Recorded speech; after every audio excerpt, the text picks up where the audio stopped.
Today we're going to learn how to do a butcher's knot.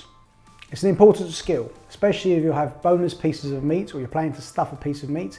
Holds it all together, keeps it in shape.